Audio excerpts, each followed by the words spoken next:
Hi Flosstube, this is Stephanie, the Ivy House Crafter, and this is my channel about cross stitch and sometimes running and little life updates here and there.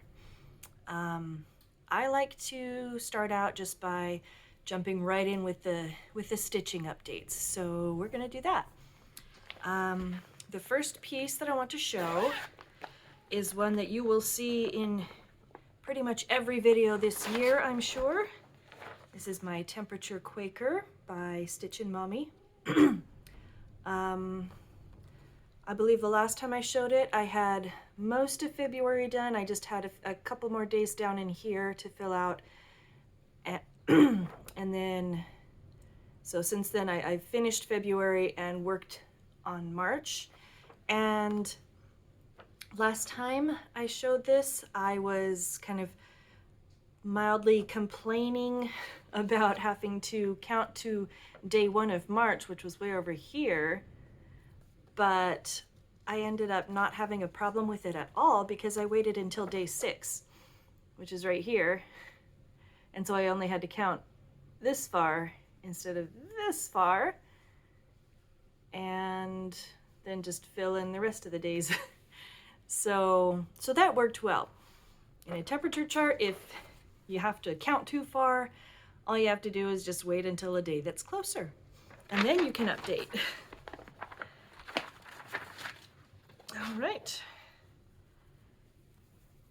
Here is how it's looking so far. There were, I think, a good 2 weeks, give or take a few days, that were the high temperature in Salt Lake, according to the website that I was using, was one of the same 3 exact temperatures.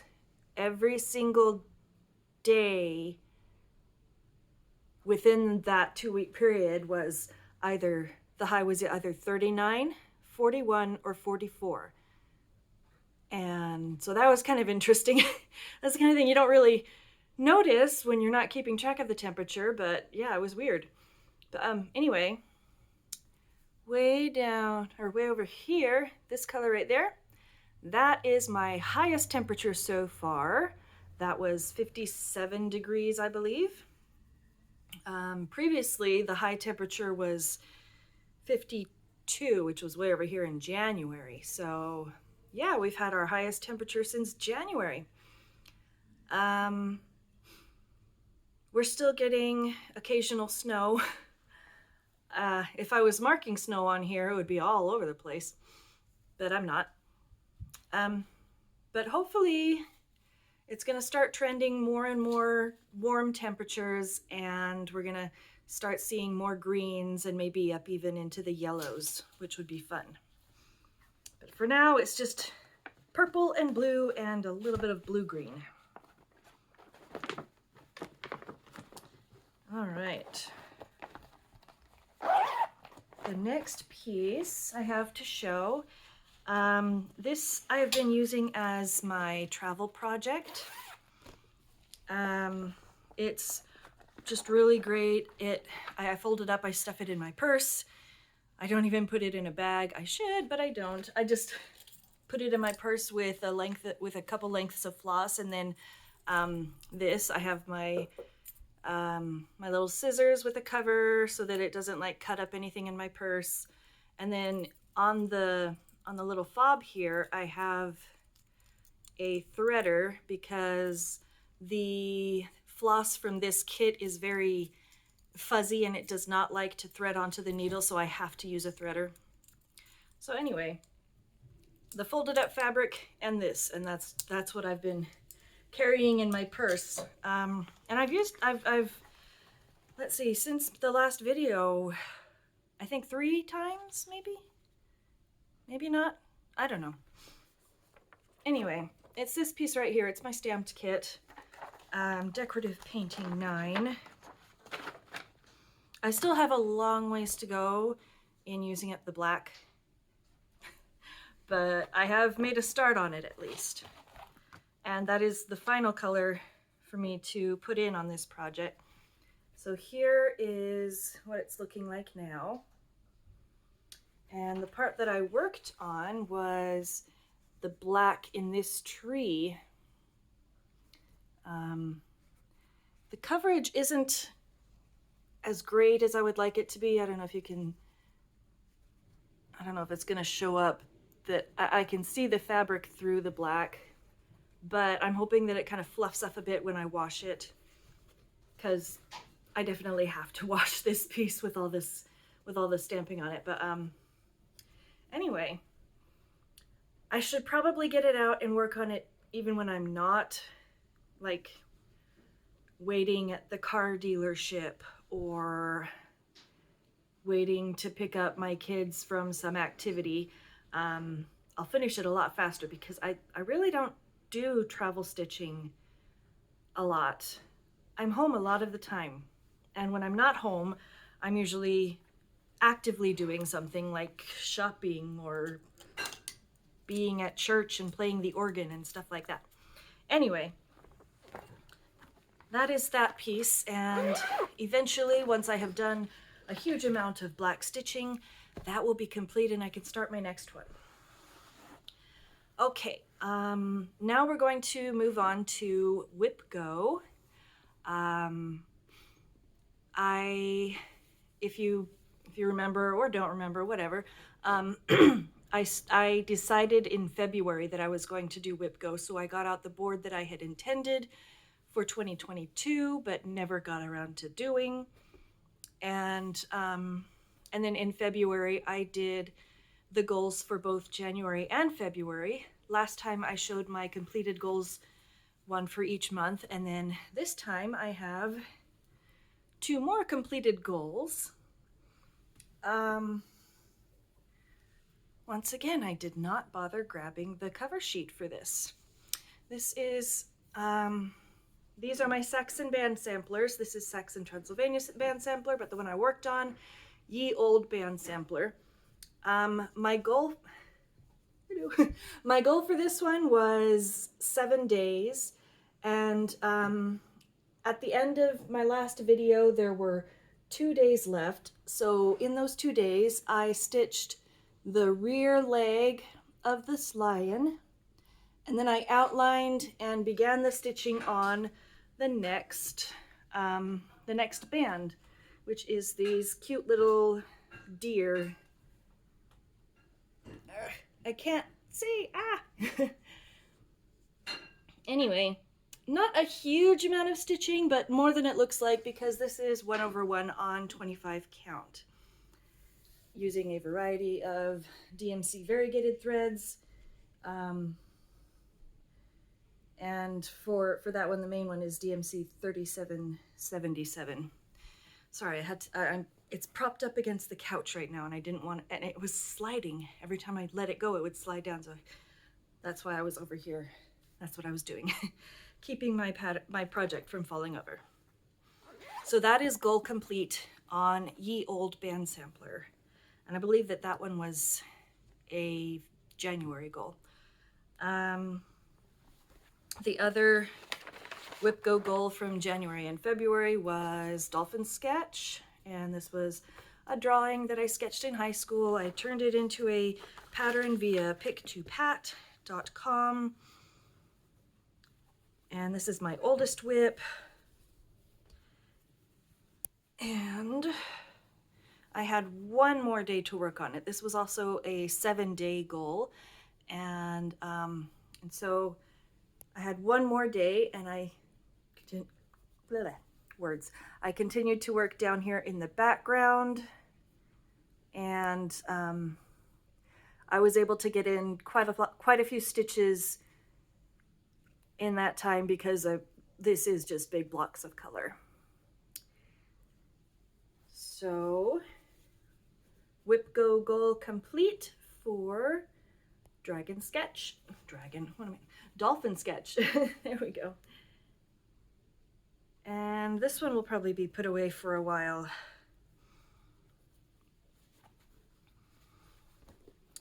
All right, on to March. The WIPGO calls for March were numbers 2 and 22. and I'm going to show you number 22 first. So for me, that is The Cabinet by Thistles. So previously I had the first shelf and the second shelf done, and I had worked on the third shelf. I did the books and these, what is that? More books. Yeah.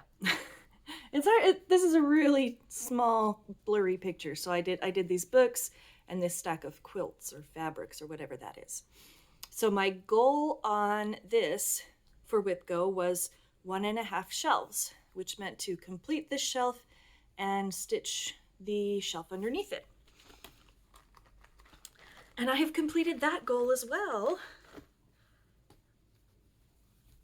That's exciting. So I'm going to show the whole thing first. Ta-da! And then sort of zoom in on what I worked on. So I completed this shelf with this little thing right here. This is so cute. There's the sewing basket and the spools of thread, and then this little sign that says Home Sweet Homes. And then I did background lines. I think I had already done these lines, and so I just finished off the lines across. I love this shelf. This is so sweet. And it was fun to work on. And then I did the following shelf, which is the ABC 123 sampler, these little letter blocks, these darling houses that are the size of my fingertip, and then 2 toy horses and some books. The horses were interesting. So this horse is charted in blue. Now, looking at mine, you can tell it's not blue. Looking at this, it's not blue.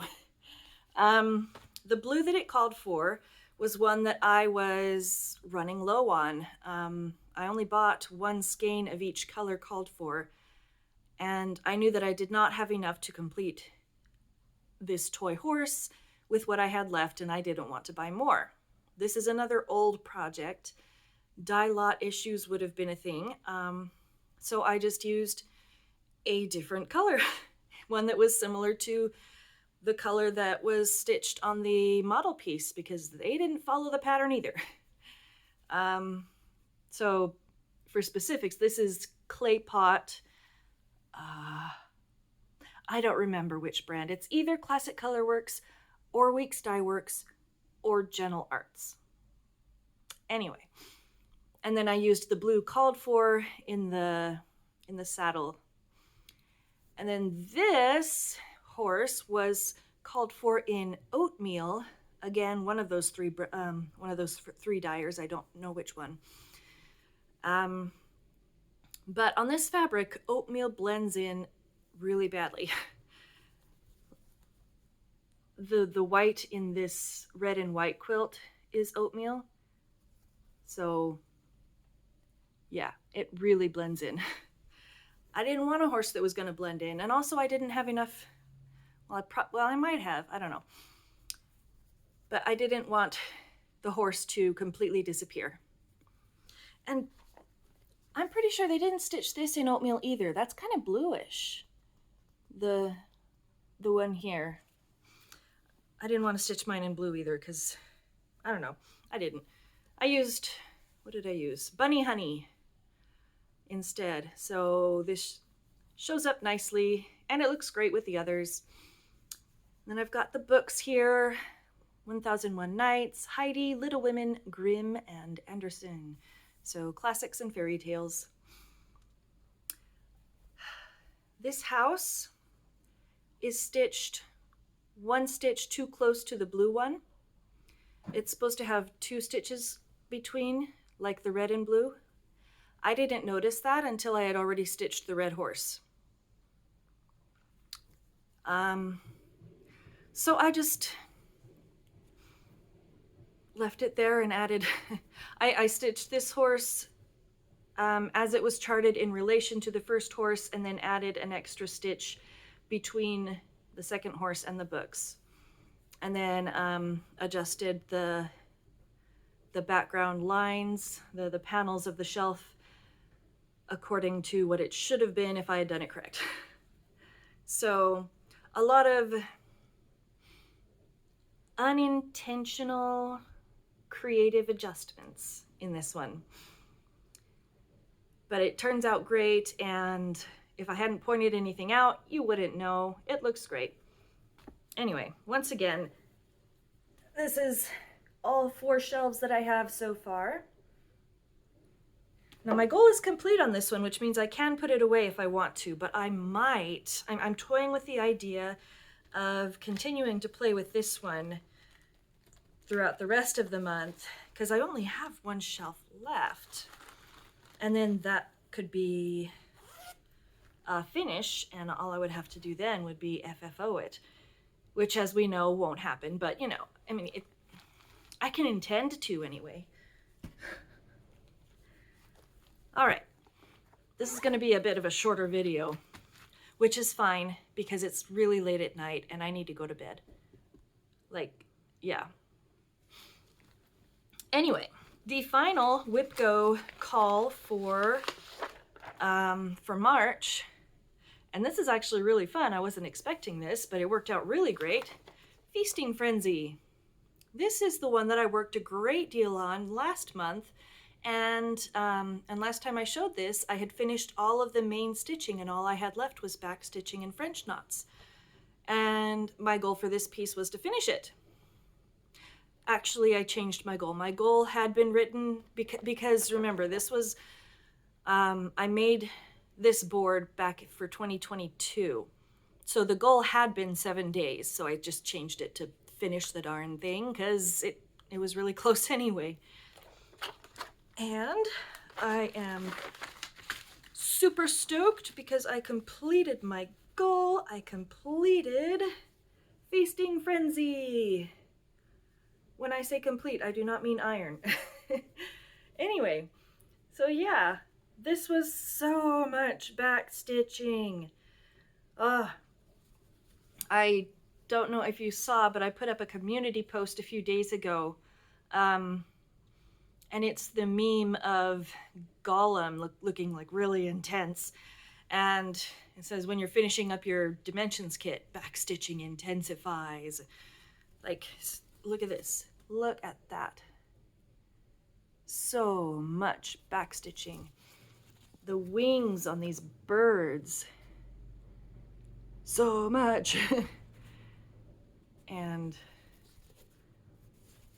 like this one was really intricate backstitching, and here, and there's a lot of like double-stranded white backstitching in some of these birds, like that one, and it just adds so much detail.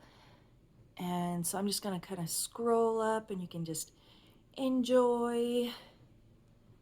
And the bird feeder looks awesome. It looks old and weathered and just very well defined. And the peanuts on the string. And all the birds have cute little feet and legs. Oh, I'm just so thrilled with how this one turned out. It's bright, it's cheery, it's happy. So cute. Very pleased with that finish. So that is March goal, or WIPGO goal complete, the second one. So for the rest of the month, I get to stitch whatever I want because I completed my WIPGO goals. So as far as plans, I don't usually make very strict plans. Like for me, WIPGO is a new thing. This is my first year trying WIPGO. Like I said, I intended to in 2022 and it didn't happen. I'm enjoying it, having a couple pieces each month to work on but it's not so much that it takes up the entire month, and I still have enough time for my stitch whatever I want philosophy.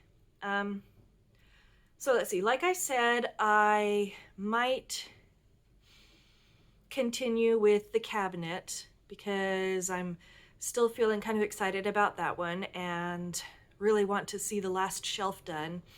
That would be just so fun. I might get out last year's Fox and Rabbit mystery sampler, Changing Seasons. I haven't worked on that one in a while, and that needs some love.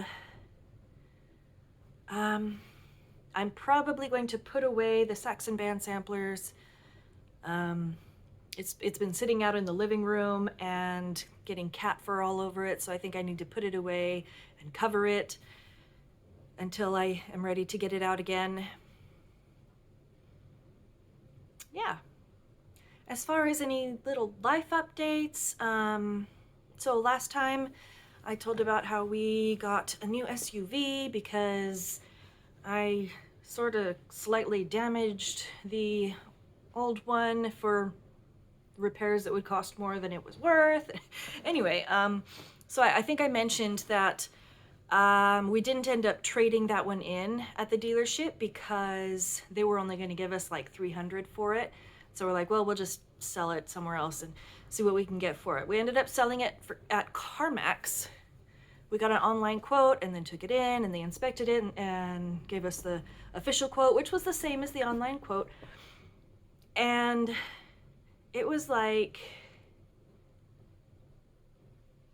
9 times the amount that we would have gotten for it had we used it as a trade-in. So we feel that we came away with a better deal than we expected for the SUV, the old one.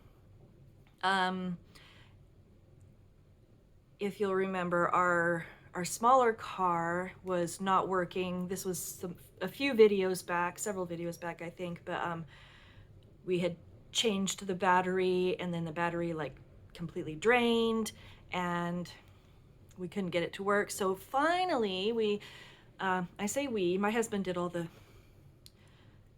anyway, my husband called a tow truck and had them tow it to the mechanic, who said that there were some, what's the word, joints that not joints, a couple things that needed to be tightened. So he tightened them, and now the car works, and he didn't even charge us for it. So we were sitting there with a not working car sitting in front of our house for weeks because a couple things needed to be tightened. But anyway, so that car works now, and it's not such a huge rush to get rid of that one. It is still very old, and now when I drive that one compared to the new SUV, I'm like, man, this is a really janky car. Because it's old and like nothing works in it except for the engine. But yeah, eventually we'll replace that, but we don't have to worry about it for right now because it's working. So we're back to being a two working car family, and that's nice. I don't have much else to update, I think. So instead of sitting here blathering, hoping that something comes to my mind, I will go ahead and just sign off. Thank you for watching, and have a wonderful, stitchy couple of weeks until I see you again, and happy stitching. Bye.